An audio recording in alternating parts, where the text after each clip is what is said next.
How to find startup folder in Windows 10? Press startup button, type run and press enter. Write shell startup as command. Startup पे click करें, run shell startup की command दें।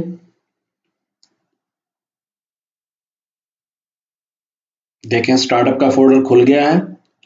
अब हम किसी भी exe file को यहाँ पे पेस्ट कर देंगे और सिस्टम को रीस्टार्ट करेंगे।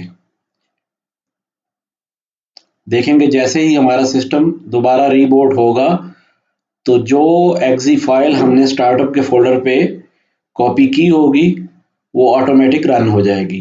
जैसा कि हमने वर्ड की एक्जी को कॉपी किया था तो वर्ड ऑटोमेटिकली रन हो गया। Thanks for watching.